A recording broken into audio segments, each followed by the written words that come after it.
Good morning. My name is Sam. I am an alcoholic, and I'm also a son of recovery. Let's start out with the Serenity Prayer. Good and gracious God, grant me the serenity to accept the things I cannot change, the courage to change the things I can, and the wisdom to know the difference. Amen. I'm reading through the AA Big Book, and I'm in the section of personal stories. This morning's personal story is Listening to the Wind. It took an angel to introduce this Native American woman to AA and recovery. I started drinking when I was around 11 years old. I stayed with my brother and his wife just outside of Gallup, New Mexico. We were poor. The smell of beans and fresh tortillas symbolized home to me. I slept in a bed with 3 other children where we huddled close to keep warm in the freezing winter. The snow was deep around us. I had a hard time reading and understanding schoolwork, so I skipped school every chance I got. My dad and grandma told me the old stories about the longhouse and the travels of our people across the deserts and mountains of this country. I met a boy, and together we ditched school and stole a truck. We drank tequila and explored the red mesas together. Sometimes we sat in the shade of the trading post directly across the street from the tracks. When the train rumbled through the dusty small town near the reservation, it promised glamorous places far away. When I was 15 years old, I arrived alone in San Francisco with a guitar, a small suitcase, and $30. I went to several taverns and coffee houses in search of a job singing. I believed I could pursue a career as a performer. 3 days later, I found myself sleeping in a doorway to stay out of the rain that had fallen all day. I was broke and cold and had nowhere else to go. The only thing I had left was my pride, which prevented me from trying to reach my brother by phone or finding my way back to the only people who ever really knew me. Sometime in the middle of the long, restless night, a kindly, middle-aged white man laid his hand on my shoulder. "Come on, young lady," he said. "Let's get you to someplace warm and get you something to eat." The price he asked in return seemed little, considering the cold, rainy night behind me. I left his hotel with $50 in my hand. Thus began a long and somewhat profitable career in prostitution. After working all night, I would drink to forget what I had to do to pay the rent until the sunrise brought sleep. The weeks passed. I started stealing and robbed a gas station and a liquor store. I made very few friends. I had learned to trust no one. One night, around 8 o'clock, a car pulled up to the curb just as I had settled myself, half drunk, against the wall of a building. I figured I had met my companion for the evening. We made the appropriate conversation to confirm the deal, and I got into the car. Suddenly, I felt a deafening blow to my temple. I was knocked senseless. In a desolate area across town, I was pulled from the car, pistol-whipped, and left to die in the mud, with rain falling softly upon me. I came to in a hospital room with bars on the windows. I spent 7 weeks there, having repeated surgeries and barely recognizing my surroundings each time I woke up. Finally, when I was able to walk around a little, a policewoman came, and I was taken to county jail. It was my 3rd arrest in 2 months. Nearly 2 years on the streets had taken its toll. The judge said I could not be rehabilitated, and I was charged with 18 counts of felony. I would not see the streets again for nearly 26 months. I was 17 years old. The first few months I would have done just about anything for a drink. I knew I was powerless over the drugs, but I really couldn't see what harm there was in alcohol. In the summer, I was released. I wasn't sure where I was going, but a nice cold beer sure sounded like a refreshing celebration of freedom. I bought a 6-pack and a bus ticket. When I got off the bus, I got a waitressing job in a bar. By the end of my first shift, however, I had enough money to get a bottle and a sleazy motel room nearby. A few weeks later, I saw him, the only Indian I had met in a very long time. He was leaning over a pool table when I came to work. I put on my apron, grabbed a tray, and headed straight for him to see if he needed a refill. "Who let you off the reservation?" he asked. I was furious, humiliated, and embarrassed. The man became the father of my firstborn child. My relationship with him lasted only a few months and was the first of many mutually abusive relationships that would continue over the next few years. I found myself alone, drunk, homeless, and pregnant in a matter of weeks. Afraid that I would wind up back in jail, I went to live with my brother and sister-in-law. My brother had gotten a very good job and moved to Hawaii. My son was born there, and on the day of his birth, I found my purpose in life. I was born to be a mom. He was beautiful, straight black hair and dark eyes. I had never felt like this in my life. I could put my past behind me once again and move forward into new life with my child. After a year or so, I became bored with my life in the islands and the guy I had been dating. I said goodbye to my waitress job and my family and moved to California with my 1-year-old son. I needed transportation, but cars cost too much money. Where could I get lots of money? It did not seem appropriate to go back to prostitution in the same town where I was raising my son. I could take the bus to the next town, work all night, and come home in the morning if I could get someone to watch my little boy. The night job paid well. As long as I didn't work close to home where my child would attend school, everything would be fine. Also, I could drink on the job. I kept the welfare, though, because it provided health insurance. I did quite well financially, and after 1 year I found a beautiful, large apartment that had a view of the ocean, bought a new car, and a purebred collie dog. The social workers started getting very noisy. I could not figure out what their problem was. I led a double life. By day I was supermom, and by night I was a drunken hooker. I met a wonderful man at the beach and we fell in love. Everything was like heaven on earth until he asked where I worked. Of course, I lied. I told him I worked for the government and held a top security clearance, which required complete secrecy. That's why I had to work nights, undercover, out of town, on weekends. Now, maybe he would stop asking so many questions, but instead he proposed. We moved in together and my working arrangements became nearly impossible to live with, so did my conscience. One night, on my way to work, I sat in rush hour traffic on the freeway. I broke down in tears and felt all the lies of my life burst open inside of me. I hated myself, and I wanted to die. I couldn't tell him the truth, but I couldn't continue to lie to him either. Suddenly, a great light came on. It was the best idea I'd ever had. Got off the freeway at the exit ramp, drove home, and told him I got fired. He took it well, and we celebrated with a huge bottle of wine. Took a lot of booze to cover the nightmares of my past, but I was sure I could get around this small problem before long. I never did. The relationship broke up over my drinking, and I packed my little car and moved myself, my son, our dog, and cats to the mountains. The mountain town was a place I'd visited as a child with Dad and Grandma. Memories of the stories of my childhood and our Indian people flooded in.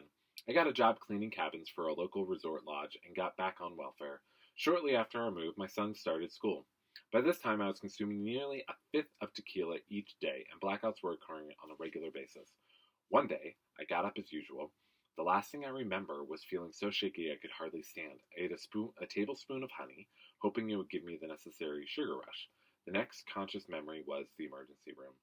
They said I was suffering from malnutrition. I was nearly 30 pounds underweight. They had the audacity to ask me how much I drank. What could that possibly have to do with anything? I promised I would never do it again. For the first time in my life, I tried very hard to quit drinking. After a few days of shakes and nausea, I decided that a shot of tequila wouldn't hurt.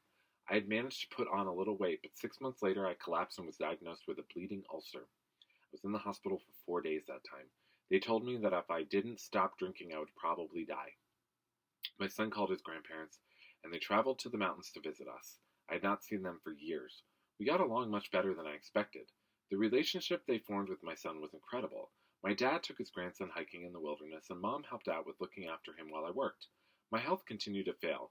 My parents wound up moving to our town in an attempt to help their grandson and me. My dad and I decided to go to a Native American gathering. I hadn't been to one of these powwows since I was a child. When we heard the drums and watched the dancers, I felt some great passion well up inside me. I felt like an outsider. I wanted a drink. I wore my hair down to my waist and wore a lot of turquoise jewelry I had collected over the years. I looked like the people, but I certainly didn't feel like one of them. I felt as if they all knew something I didn't. In an effort to prove I was getting better, I started hitting the streets again in order to make more money. I told my parents that I was going down the mountain to visit friends. I received my third arrest for drunk driving on one of the trips back after working all weekend. The night in jail seemed a long time to go without a drink. Weeks and months passed, and the blackouts continued getting worse. Then, I met a man in a local bar. I didn't like him very well, but he had quite a lot of money, and he sure liked me. He took me to nice restaurants and brought me expensive gifts. As long as I had a buzz on with a few drinks, I could tolerate him. One thing led to another, and we wound up getting married. The most powerful motive I had was getting out of off the streets and being provided for. I had begun to think I did not have much longer to live. The faces of my doctors were looking more and more grim every time I went to the hospital to dry out. The marriage was a farce, and it didn't take long for this man to figure that out. Someone had told him about my past, and he demanded to know the truth. I was tired, nauseated, and drunk. I just didn't care anymore, so I admitted everything. We fought every day after that, and my visits to the hospital became more frequent. One afternoon, I decided I no longer wanted to live and got the gun from over the fireplace. I owe my life to the man I had married. He heard my child scream from out back and came running into the house. He grabbed the gun and wrestled it away from me. I was numb and couldn't figure out what had happened. My son was taken away from me by the authorities, and I was placed in a locked ward for the criminally insane. I spent 3 days there on a legal hold. After I was released, most of the next few weeks was a blur. One night, I caught my husband with another woman. We fought, and I followed him in my car and tried to run him down, right in the middle of the main street in town. The incident caused a 6-car pileup, and when the law caught up with me later, I was sent to the locked ward again.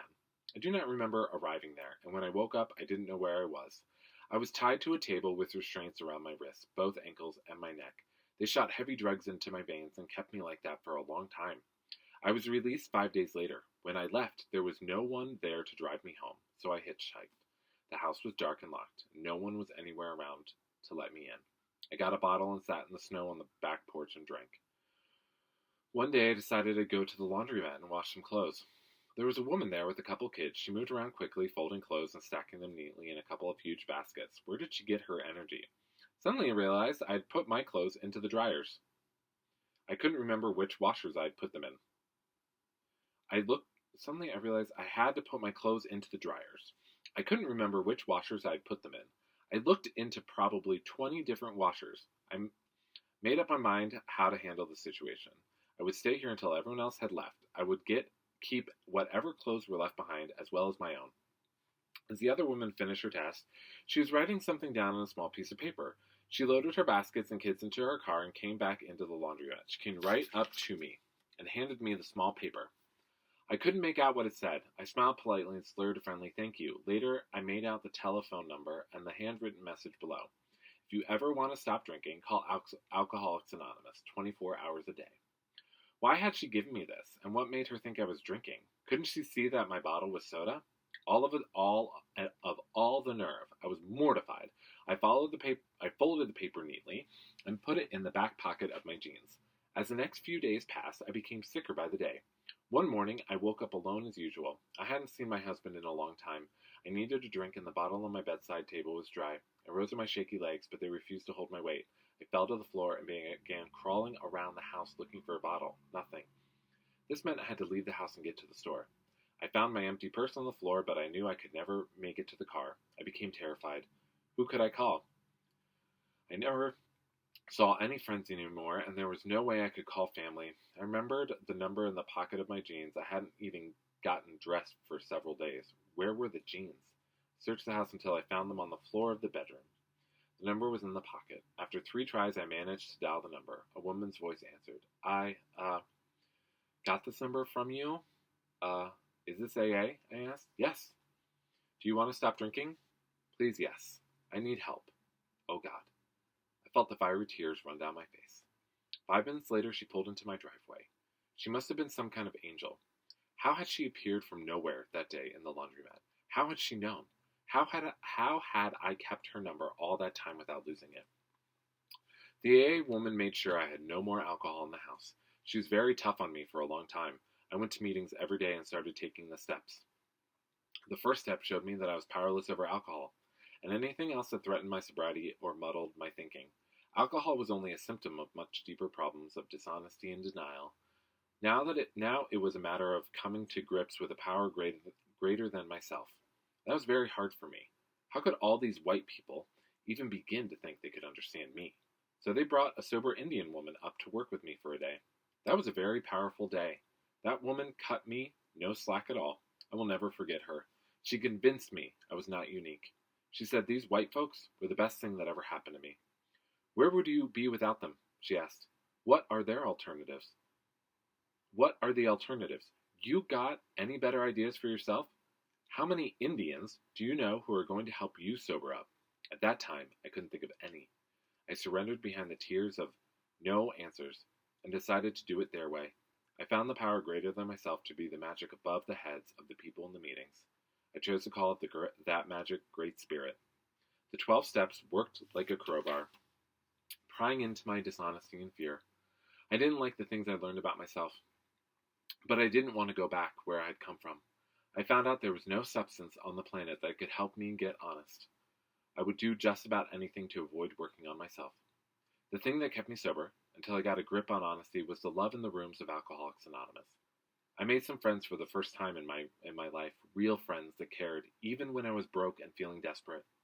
At 22 months of sobriety, I was finally able to complete an honest inventory. The 5th step enabled me to see my part in my resentments and fears.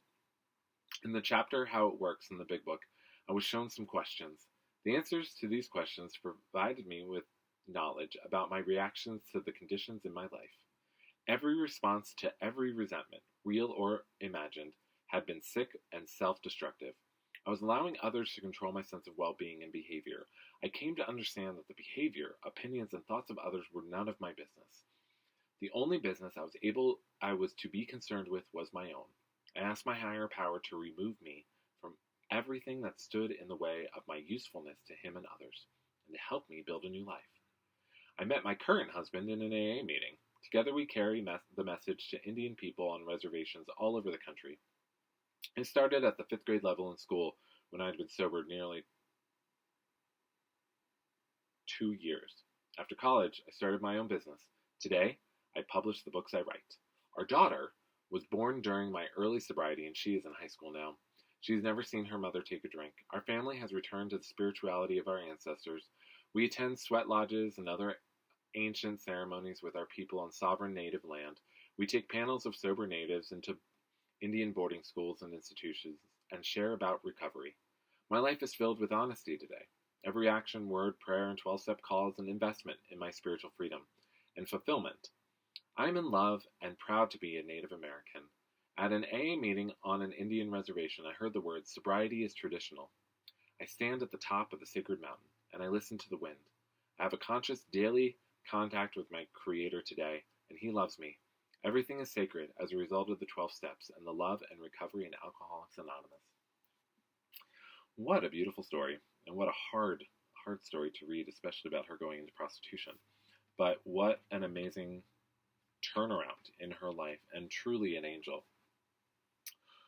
I firmly believe that I've had a few angel experiences, and the night of my arrest, I truly believe that there was an angel there who helped me and also talked to my father and relayed really good information that they all needed to hear.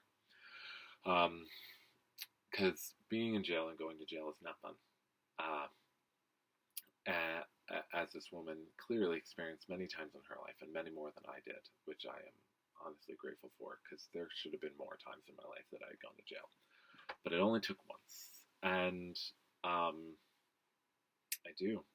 There are angels, and they are out there, and they help people. And she definitely had one come up beside her and give her help when she needed it, which is amazing. And I really relate with this woman's experience of honesty and being dishonest and lying throughout your life for whatever reason. I really believed it was survival, as she really believed it was survival, when there was nothing farther from the truth. And unfortunately, alcohol does not help us with that truth. It only makes it worse. I lied about my sexuality for a long time because I just couldn't deal with it, and I didn't know how, but that wasn't a reason of why. There's no reason to hide anything. We all really need to talk about stuff more and be open about talking about it. And that's what AA, as she saw, showed her, as I saw showed me. That I could bring up problems or things that I was scared of or mistakes I had made. And not to say that nobody cared, but there was no judgment about it. There was help and resources about stuff, but no judgment. And as she found AA to become her spiritual circle for a while, that's where I found my church to be too for a very long time. So what a wonderful story, and what a life that woman got to lead afterwards. So, as always, if you have any thoughts, questions, or comments, please leave them. And blessings and peace, love, and coffee.